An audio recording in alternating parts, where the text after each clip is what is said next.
That day started like any other ordinary day, until everything was suddenly turned upside down. A black man walked into the courthouse, calm and composed, completely unaware that he was about to face humiliation at the hands of those sworn to uphold justice. They saw him as a nobody, boldly insulting him, stripping him of his dignity, and laughing shamelessly. But what they didn't know was that they had just laid hands on the wrong person. He wasn't just any citizen. He was the one person with the power and courage to expose the truth and bring down the rotten system they were hiding behind. What followed was a storm of justice, dark secrets being revealed, and an unexpected courtroom twist no one could have predicted. Marcus Monroe, dressed in a well-fitted navy blue suit, without the usual judge's robe, walked calmly and composed. He always believed that justice wasn't about outward authority, but about fairness and the principles in the heart of each person. Today, like any other day, he chose to blend into the crowd, not wanting to attract attention, simply hoping to enter the courtroom quietly and carry out his sacred duty. But as Marcus approached the security checkpoint, the serene atmosphere suddenly shifted. His heart skipped a beat as he recognized the man standing next to the metal detector, Hank Riker, a security guard infamous throughout Charleston for his racist attitude, always eyeing black people with disdain and suspicion. Marcus's gaze turned cautious. He was familiar with Riker's attitude, but he had never faced him directly.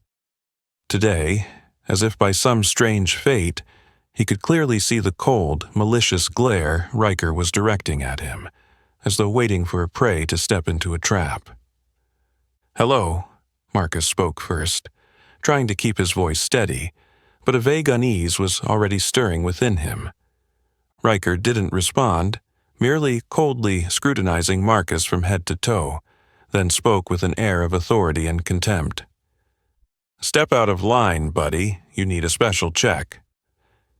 The people around them immediately looked at Marcus with curious and skeptical eyes. Marcus tightened his grip on the leather briefcase in his hand. A bad feeling surged within him, but he didn't let any worry show. He simply looked Riker in the eye and asked, politely but firmly, "Is there a problem, officer?" Riker smirked with disdain, his gaze challenging, clearly enjoying the small amount of power he held. "Just follow me and you'll see."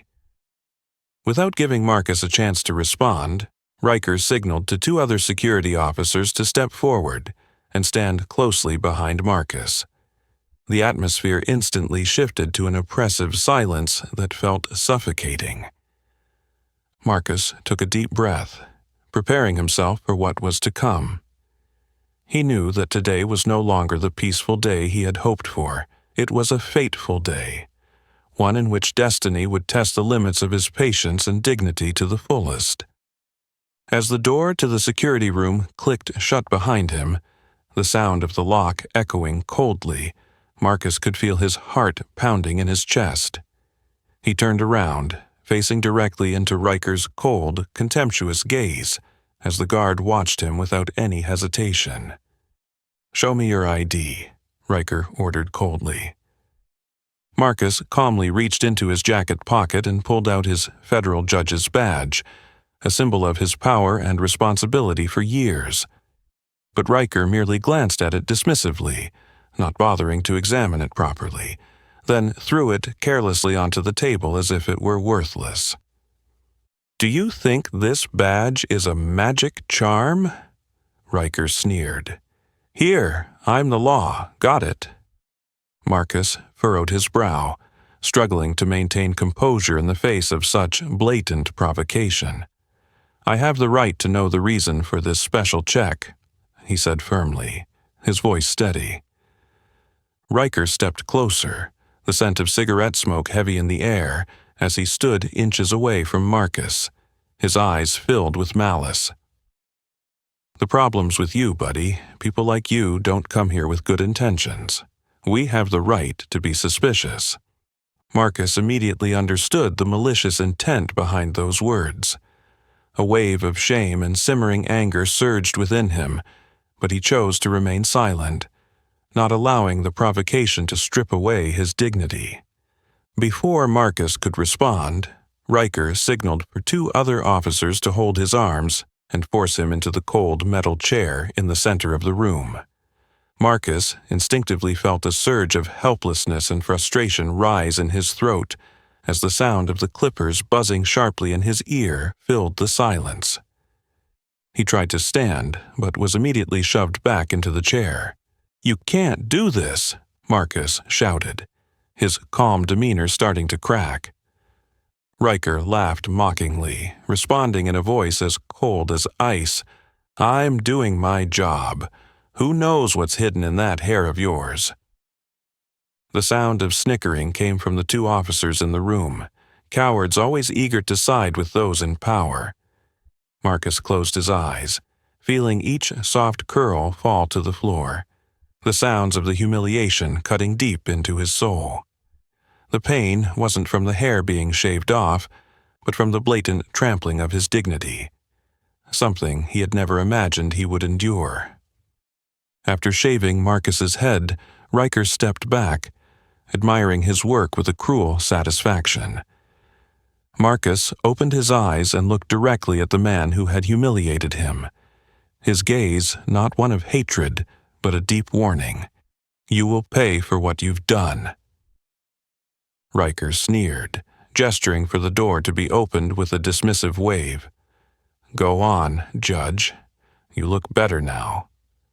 Marcus stood up, trembling slightly but maintaining his dignified posture. He walked past Riker, picked up his badge from the table, and said nothing more. He knew this was just the beginning of the real fight, and he wouldn't let someone like Riker go on living in peace for another day. The heavy door slammed shut behind him, and Marcus slowly took a deep breath, trying to remain calm and not let his emotions show. He raised his hand and gently touched his now bald head, the cold sensation of his bare scalp tightening his chest even more. The humiliation he had just endured felt like a slow-burning fire inside him, but instead of succumbing, it stirred an extraordinary strength deep within him. Marcus's footsteps echoed steadily down the cold stone corridor, each step firm and resolute, as if affirming that no matter what he had to endure, he would never lose his dignity.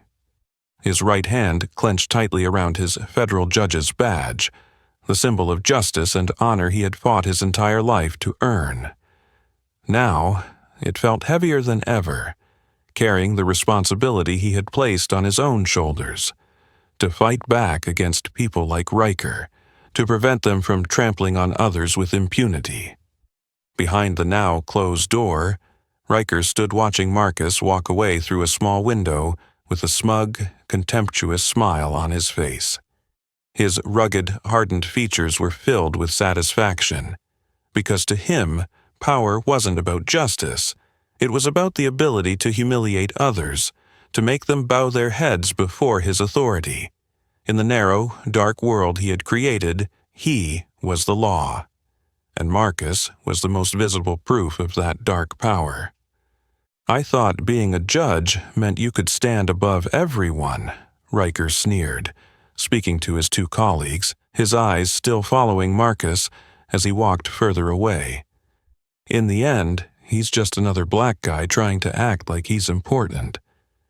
His colleagues laughed along, as if Riker's cruel words were nothing more than entertainment. The security room returned to its usual cold, ruthless atmosphere, a place where conscience and humanity had long been discarded. Meanwhile, Marcus had reached the hallway leading into the courtroom. He stopped in front of a large glass window, looking at his reflection. His bald head, his hardened face, yet still bearing the faint traces of exhaustion from what had just happened. But it was in this moment that he realized he could no longer simply be a silent victim. This was not just his story. It represented so many others who had been unjustly treated by people like Riker, people enabled by a system rife with inequality. He lightly touched the badge on his chest, his resolve stronger than ever. Today was no longer just an ordinary day. Today was the day Riker, and all those who had protected and enabled him would face the consequences of their actions. Marcus's steps grew more decisive, more steadfast as he entered the courtroom, where he would use true justice, honor, and real power to confront the injustices that awaited him ahead. The courtroom door swung open, and the noisy chatter from the crowd immediately flooded Marcus's ears. Dozens of curious gazes from journalists, lawyers, and attendees turned toward the man walking silently inside. No one in the room recognized Marcus right away. With his freshly shaved head, his appearance had become unfamiliar to all those who had known him before. Marcus kept his gaze fixed straight ahead toward the bench, where his judge's robe was neatly draped over the back of the chair, still waiting for its owner to return. Every step he took was steady and deliberate, like a soldier marching into battle, ready to face whatever dangers lay ahead. He revealed no emotion or frustration, silently walking past the rows of seats, his heart burning with fierce determination. In the corner of the room, a few journalists began whispering to each other, trying to identify the mysterious man. The defense lawyers raised their eyebrows in confusion, wondering if he was a last-minute witness. The curiosity in the courtroom grew more apparent, transforming into murmurs and constant chatter. Marcus remained completely silent. When he reached the bench, he paused for a moment, taking a deep breath to steady his emotions, and then slowly donned his judge's robe. At that moment, the entire courtroom fell into stunned silence, the whispers abruptly ceasing.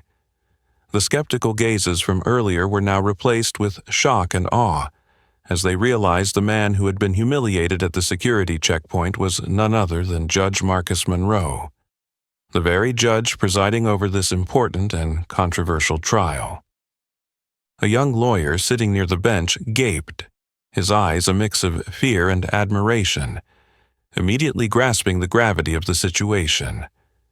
Meanwhile, the reporters quickly began snapping photos and taking notes, their eyes filled with excitement and tension at this unexpected turn of events. Marcus stood at the bench, his gaze sweeping across the courtroom, deliberately pausing as his eyes landed on the section reserved for the security team and court staff, where Riker stood frozen, his face pale and drained of color, his eyes wide open in complete shock. In that moment, Riker understood more than anyone else. He had just made the most serious mistake of his life. Marcus slowly spoke, his voice steady and resonant, breaking the tense silence. This trial will begin immediately.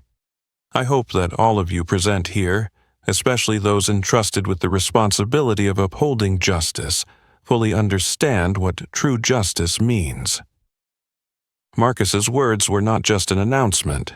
They were a bold declaration, a promise that the truth would come to light and that no one could stand above the law or escape justice. The people in the courtroom were not only witnessing the return of a formidable judge, but they were also about to witness a turning point, starting right here. As soon as Marcus's statement concluded, the atmosphere in the courtroom seemed to thicken, with only the sound of the court clerk's footsteps as they approached to hand over the case files. Marcus nodded quietly in thanks, flipping through the documents with a calm demeanor. But deep within him, the flame of anger still burned, constantly reminding him of why he had to stand here today. He began the trial in a steady, authoritative voice. "Please call the first witness to the stand." A middle-aged man stepped up to the witness stand. His appearance was humble, his face etched with deep lines from years of hard labor, and his eyes held an undeniable pain that couldn't be hidden. He placed his trembling hand on the Bible and swore in a choked voice, "I swear to tell the whole truth." Marcus gestured gently for him to begin his story.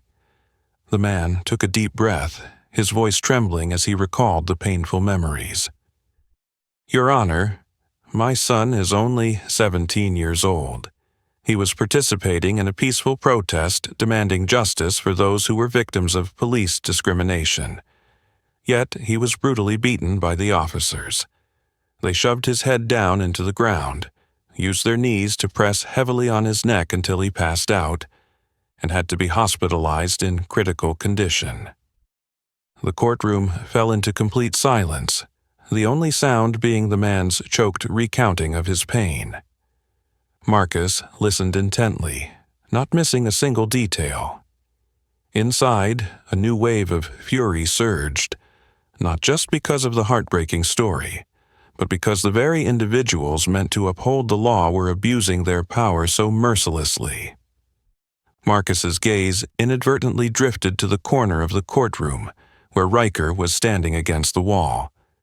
At this moment, Riker no longer had the smugness he once carried. His face was ashen, his eyes darting nervously, clearly filled with unease. Marcus knew that Riker did not fear the law, he only feared the day when his past crimes would be brought to light. The trial continued with other witnesses stepping up, recounting systematic police oppression. Each story was heartbreakingly similar.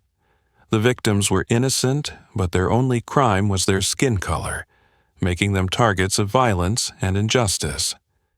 Marcus silently took notes on each testimony, trying to maintain a calm expression, though inside, a storm was raging. When a defense attorney stood up, attempting a feeble defense of the police's actions, Marcus immediately interrupted, his voice firm yet polite. "We are not here to discuss personal reasons or vague assumptions. We are judging based on truth and justice. I request that you focus on the factual evidence." The defense attorney quickly sat down, his face flushed with confusion and helplessness. Riker, watching from the corner of the room, grew even more anxious as he witnessed Marcus handling the trial with authority and precision. He had never encountered anyone like Marcus, a person who could not be swayed by threats or external power. Finally, Marcus looked up, meeting Riker's gaze once again. His eyes didn't need words. They clearly conveyed a message that sent a chill down Riker's spine. Today is just the beginning. You will not escape justice. Riker began retreating further into the shadowy corner of the room, trying to avoid the sharp, commanding gaze of Marcus. But he knew, deep down, that real power no longer rested in his hands. It now belonged to the man he had just humiliated, the man who now held the gavel of justice firmly in his hands in the center of the courtroom. As the testimonies concluded, Marcus slowly closed the case files on the table, his sharp gaze landing precisely where Riker was trying to hide in the corner of the room. He paused for a brief moment, as if weighing something important, then suddenly spoke in a clear, powerful voice. "The court will take a brief recess. Before we continue, I have an issue that needs to be addressed." The courtroom seemed to hold its breath.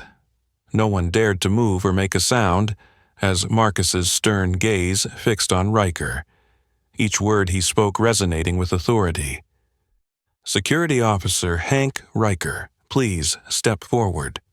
Riker flinched, panic flashing across his face as he looked around, seemingly searching for some form of desperate help. His face turned a pale gray, and his legs seemed unsteady, as every pair of eyes in the room focused on him. Marcus waited patiently, his cold stare never leaving Riker, not for a second. Finally, under the suffocating pressure of the silence, Riker reluctantly took slow, shaky steps toward the witness stand, his hands trembling, unable to hide the fear rising within him. Marcus spoke again, his voice cold but full of power. "In front of this entire courtroom, please confirm your actions earlier today at the security checkpoint. What did you do to me?" Riker swallowed hard, struggling to speak, his voice trembling and weak, no longer carrying the authority it once did. Your Honor, I was just doing my job. I didn't mean to offend you," Marcus interrupted, not allowing Riker a chance to make excuses. "Doing your job? Is it part of your job to humiliate, insult, and discriminate based on skin color? You didn't even bother to properly look at my identification because you believed that people like me don't deserve to step into this courtroom." Riker's face drained of color, his head lowering in shame as he tried to avoid Marcus's sharp gaze. His voice faltered with fear. You're misunderstanding. I didn't think that. I was just following procedure." Marcus's expression hardened, his eyes full of disappointment and anger. "What procedure allows you to insult a person's dignity? What procedure permits you to use your power to racially discriminate and disregard the law? Your actions have not only insulted me, but also the very justice system that we all serve." The courtroom was plunged into absolute silence. No one dared speak out as Marcus gestured for the judicial officers standing at the door. "Officer Hank Riker," Marcus declared, firmly and solemnly, "I am officially ordering your arrest here for abuse of power and serious acts of racial discrimination. Officers, please take him away immediately." Two judicial officers moved toward Riker, who weakly struggled, his desperate eyes pleading with the colleagues who had once supported him. But now, all those who had stood by him remained silent, turning their faces away, unwilling to intervene. As Riker was escorted out of the room, Marcus stood still, his expression devoid of any satisfaction. Instead, it was a cold, resolute determination, a clear message that this was just the beginning of the fight against the injustice he had chosen to pursue to the end. As Riker's figure disappeared behind the courtroom door, Marcus let out a quiet sigh, trying to regain his composure to continue the trial. But before he could speak, a group of court officials entered through the main door, their faces tense and worried. Marcus immediately recognized the familiar faces, those who had once bowed their heads and avoided his gaze for so long. A middle-aged woman with streaks of gray in her hair stepped forward and spoke in a voice full of emotion. "Judge Monroe, we have something we need to disclose right here, something that should have been said long ago." Marcus was momentarily taken aback. He nodded slightly, signaling for her to speak. The woman took a deep breath, gathering her courage to continue. "Hank Riker is not doing this for the first time, Your Honor. There have been more than 12 formal complaints about his racist behavior and abuse of power over the years, but all those complaints were dismissed, covered up, or mysteriously erased." Marcus's brow furrowed, his heart pounding faster as he heard those words. His voice grew deeper, carrying a clear sense of gravity. Who has been behind these cover-ups? The room fell into a suffocating silence, every eye fixated on the woman. She trembled slightly, then quietly met Marcus's gaze, her eyes filled with remorse. "Your Honor, it was Judge Taryn Mahoney.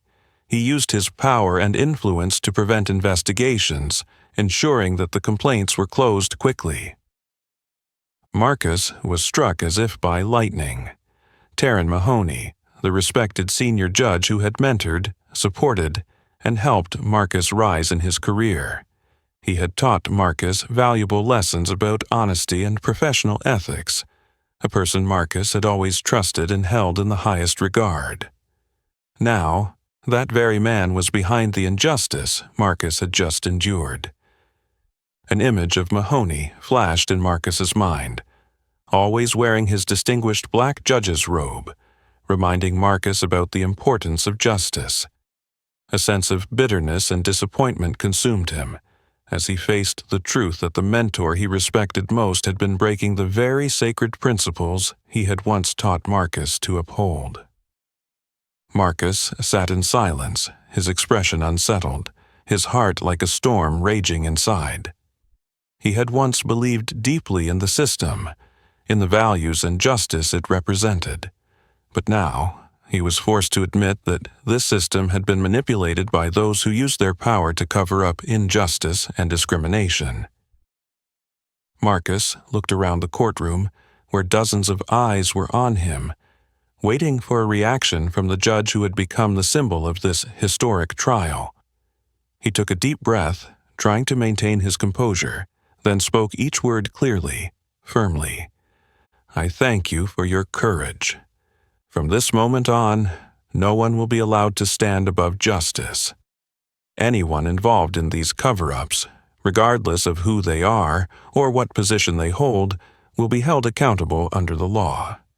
Marcus's voice echoed clearly throughout the courtroom, like a sharp commitment, a determination to cleanse the system he had once served with all his heart. But deep within, Marcus knew that the greatest battle was only just beginning, and he would have to confront the man who had mentored him, Taryn Mahoney, to bring the truth to light, no matter how bitter it might be. Right after Marcus's decisive statement, the tension in the courtroom unexpectedly heightened as, from the defense table, Chief Attorney Andrew Bennett slowly stood up, adjusting his elegant suit, his sharp gaze fixed on Marcus. His voice rang out, calculating and deliberate, each word designed to dig deeper into the uncomfortable situation that had just been exposed. "Your Honor, we are compelled to make an urgent motion at this time. With all due respect, we believe that Judge Marcus Monroe is no longer in a position to remain impartial in this case. The events that have just transpired clearly have a profound effect on his ability to render a fair judgment." Bennett paused for a moment, quickly glancing around the room to gauge the impact of his words, then continued with more confidence, like a predator recognizing a weakness in his opponent. "Judge Monroe is a victim in a matter directly related to this trial. We request that he step down from the bench to ensure the impartiality and transparency of the entire proceedings." Marcus stared directly at Bennett, understanding that this was a malicious attack, a ploy to exploit the painful experience he had just endured in an attempt to neutralize his legal power and honor. But Marcus remained unfazed. He slowly sat up straighter, his gaze unwavering, reflecting an inner strength that could not be shaken. "I have heard Attorney Bennett's argument clearly," Marcus said, his voice calm but sharp, "and I completely understand why he has made this request." Marcus paused for a beat, his decisive gaze sweeping across the courtroom, each word flowing like molten justice from the fire he carried in his heart. "Precisely because I am a victim, because I have personally endured discrimination, I am even more qualified to preside over this case in the fairest way possible. Only those who have experienced that pain can truly understand the importance of justice and truth. That is not a weakness. It is strength, the deepest understanding of what the law is meant to protect." Marcus paused for a moment, his powerful gaze once again locking onto Bennett, making the defense attorney shift uncomfortably, slightly turning away to avoid the intensity of his stare. "If you think that the humiliation I endured will cause me to be biased," Marcus continued, his voice growing stronger, resonating throughout the courtroom, "then you are mistaken. What I have just gone through has only made me more determined to ensure that no one else suffers the same injustice again." Marcus sat up straight, his face resolute, his voice steady and unwavering. "The motion from the defense counsel is denied. The trial will continue under my leadership. Remember, this is not the place for you to exploit the suffering of others to conceal your client's guilt." Suddenly, applause erupted from the audience. It began softly, then grew louder, clearly showing strong support for Marcus. Attorney Bennett quickly sat down, his face flushed with disappointment and embarrassment. His counterattack had not only been neutralized, but it had also placed the defense team in a significantly weaker position. At that moment, Marcus proved convincingly that true power did not lie in cold indifference or devious calculations. True power came from courage, sincerity, and a determination to defend what is right, qualities Marcus had clearly displayed in the midst of this crucial trial.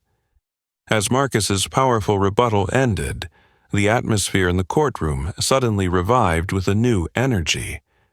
The applause of support that had started earlier gradually faded, but the agreement in the eyes of those present became more and more evident.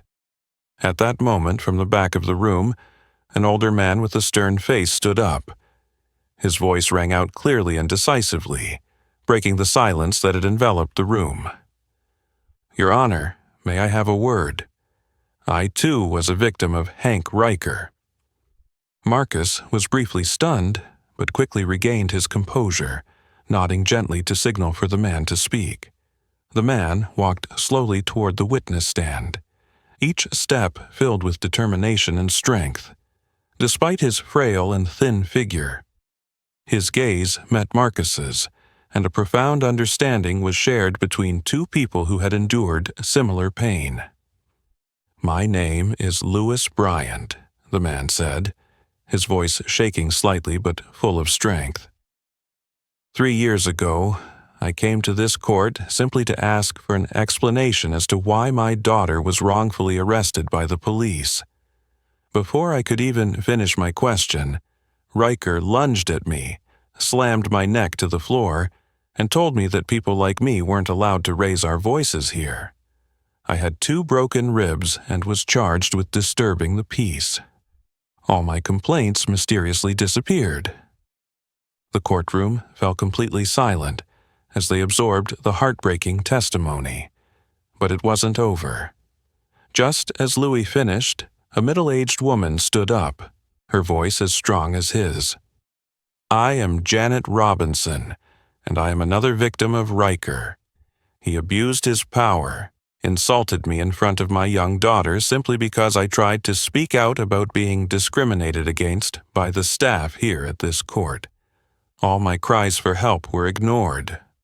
One testimony after another followed, creating a powerful wave that exposed the dark, hidden actions of Riker and those who protected him.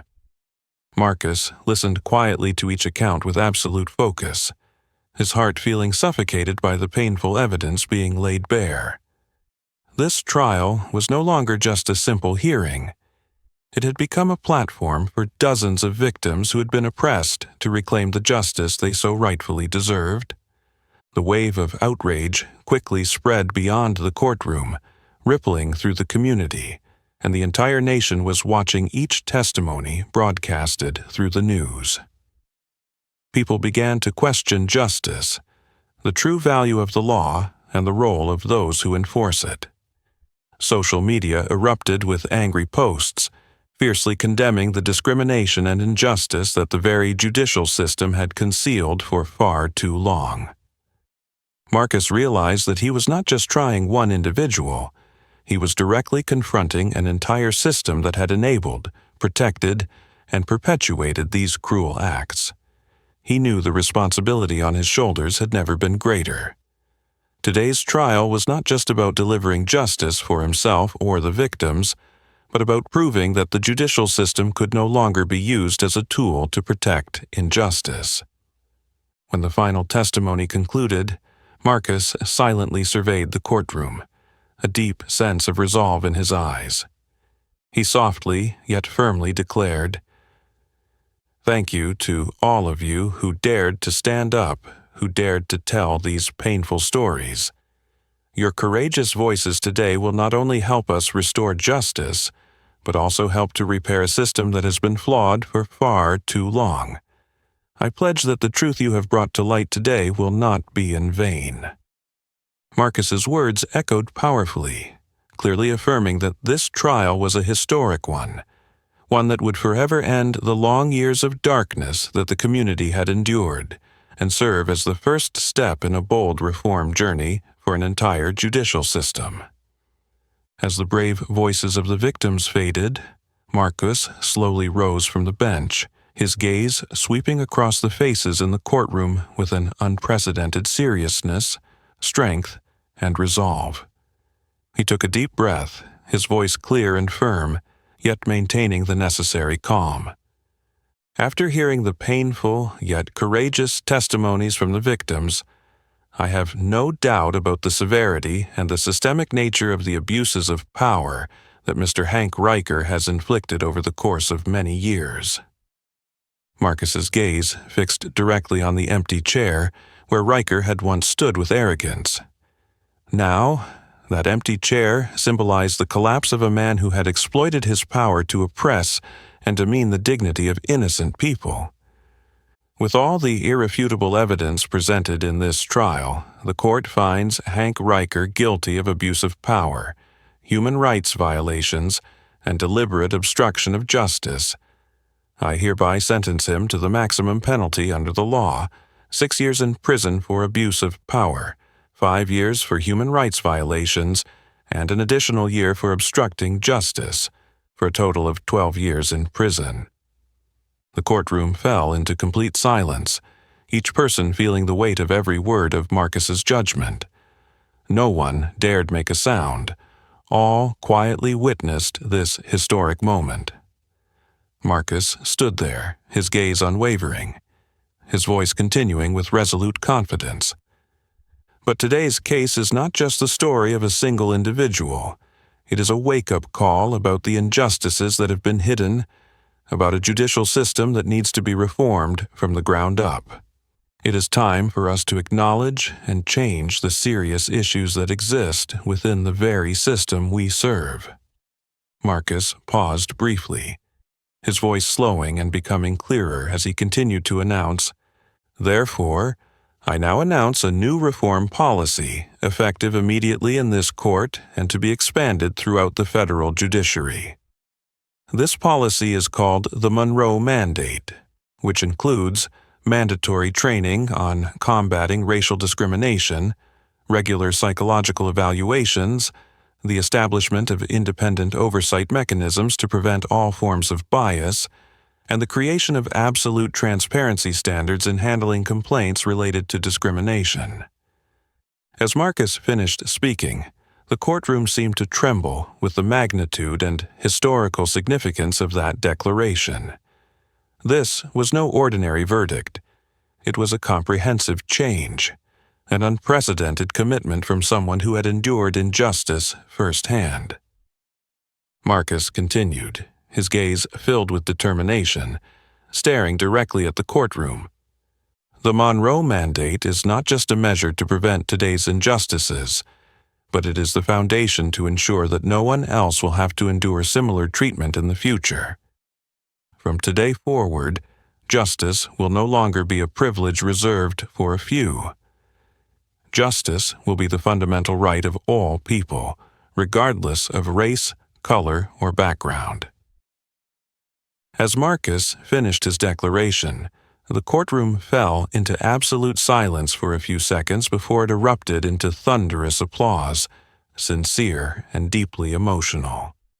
Every person attending the trial today understood that they had just witnessed an important historical moment, where the man who had been humiliated right here in this very courtroom stood up, not only to seek justice for himself but to fight for the rights of all those who had been forgotten and oppressed.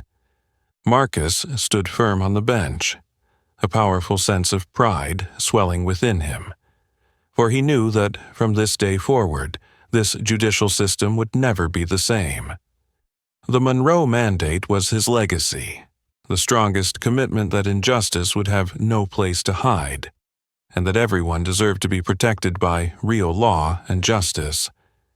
As the applause from the courtroom had yet to subside, Marcus slowly made his way back to his private office, each step feeling like it carried an invisible weight behind it.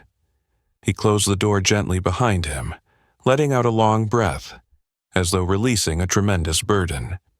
Yet deep within his heart, he knew that the battle was far from over.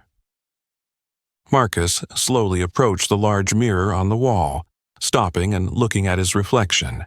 His hands lifted to lightly touch his freshly shaved head, the empty, rough sensation causing a sharp pang of pain once again. It was a wound not just on his body, but a deep scar on his soul, a constant reminder of the humiliation and injustice he had just endured. In that reflection, Marcus saw himself.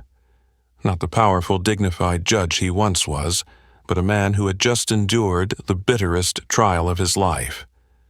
A part of him felt hollow, as though his self-confidence, his trust in himself had been severely shaken. He briefly wondered if he should conceal these wounds somehow. Could he continue to present himself in public to those who expected him to appear strong and perfect? But then, Marcus gently shook his head, his gaze becoming more determined and resolute. No, he would not hide anything anymore. These wounds were not signs of weakness or failure. Rather, they were the clearest evidence of his courage, resilience, and unwavering resolve to fight against injustice. He silently vowed to himself, from this moment on, to accept himself with this new image. He would no longer feel ashamed or inadequate, because this jagged, shaved head was a symbol of the truth, a truth that he had dared to stand up for, face, and conquer with all the courage within him.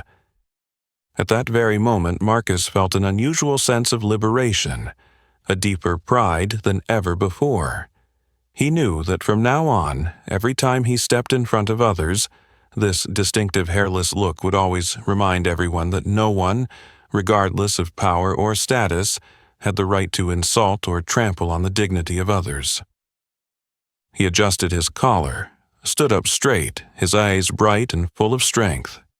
The Marcus Monroe of today was no longer just a judge with power on paper.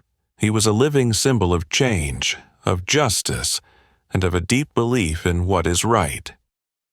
From now on, anyone who looked at him would understand that justice wasn't in the flashy exterior, but in the courage and resilience to stand up against injustice. With this thought, Marcus gave a small, confident smile and walked out of his office. On his face now, there was no trace of fear or doubt, only pride and a powerful resolve.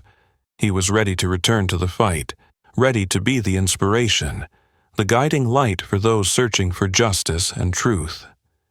With the confidence and resolve he had regained, Marcus stepped out of his private office and returned to the courtroom, where all eyes were on him with admiration and respect. The image of his jagged, shaved head no longer made him feel self-conscious. On the contrary, it had become the strongest symbol of his resilience and courage in the face of injustice. In the days that followed, the powerful message from the trial and the reform policy known as the Monroe Mandate quickly spread beyond the borders of Charleston, expanding at an unprecedented pace. Peaceful protests in support of Marcus and the new policy took place everywhere, from the busy streets of New York to the administrative center in Washington, D.C., and rapidly spread to distant states. The community realized that it was Marcus Monroe who had shattered the silence that had enveloped the judicial system for so many years. Marcus was no longer simply a federal judge. He had become the living symbol of the fight against injustice and racial discrimination. The Monroe Mandate was quickly adopted by many states, and anti-discrimination training programs were launched widely. Independent oversight systems were put in place to ensure that no case of discrimination could be concealed again.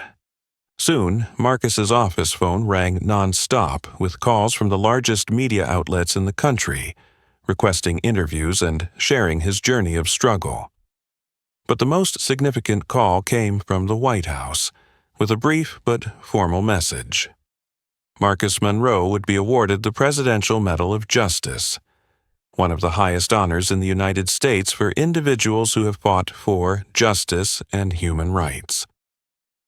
On the day of the award, Marcus stepped up to the podium in the square, before millions of eyes watching. The flash of hundreds of cameras continuously flickered, but he no longer felt the pressure he once had.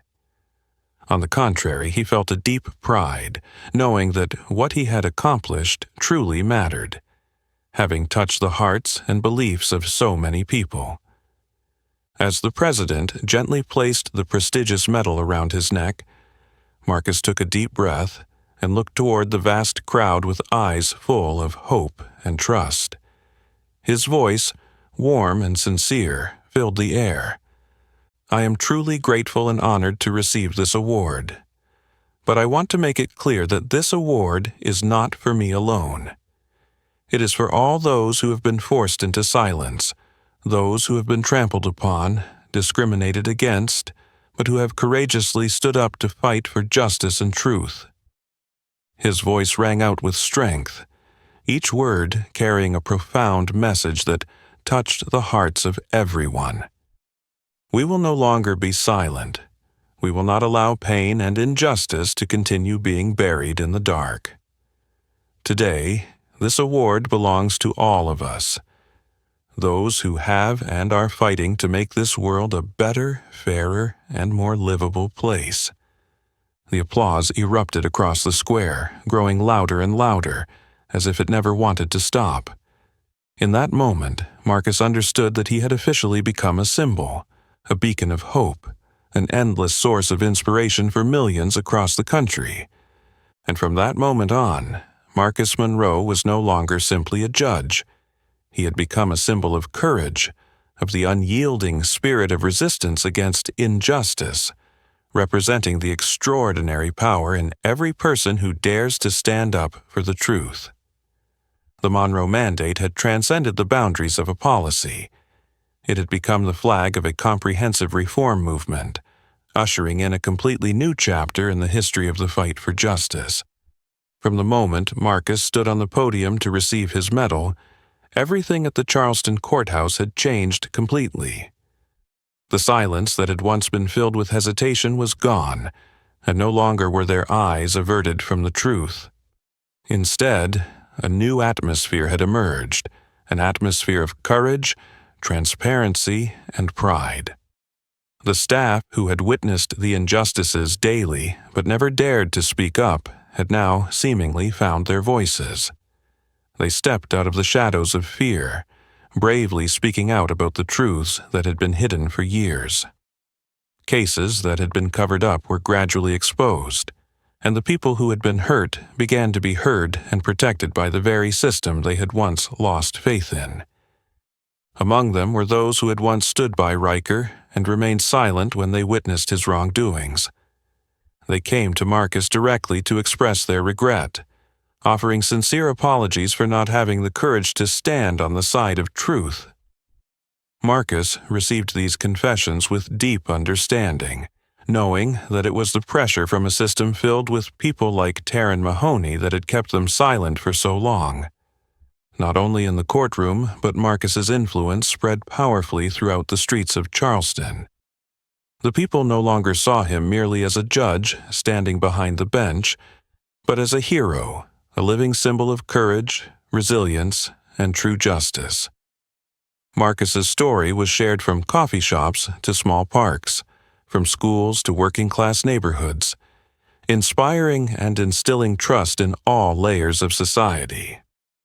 One afternoon, as Marcus was leaving the courthouse, he noticed an elderly woman approaching him. Her gaze was filled with affection, as if he were a long-lost relative. She gently took his hand, her voice trembling but full of emotion. "Thank you, Judge Monroe. You don't know this, but my grandson now believes that the world can change, all thanks to your courage." Marcus smiled softly, placing his hand gently on hers, deeply moved, and said, "I'm just one of many who decided not to remain silent any longer. It is you, your grandson, and all the people of this city who are the real strength behind this change." Marcus's words quickly spread, faster than he could have ever imagined. The very next day, the heartfelt gratitude appeared in major newspapers, becoming a symbol of Marcus's humility and sincerity. He never sought to be a special figure, but the way he faced and overcame challenges had made him special in the eyes of everyone. From that day forward, every time Marcus walked into the courtroom, he could feel the noticeable difference in the eyes of those around him. It was trust, respect, and a newfound hope that this system could truly change. Thank you letters and shared stories kept coming to his office, each one a reminder that what he was doing was not just a job, but a mission. More than anyone, Marcus understood that justice was not just about delivering correct verdicts in a courtroom. Justice was about profound change in people's hearts. That was the restoration of trust, the awakening of courage, and the voices once stifled now rising stronger and clearer than ever before.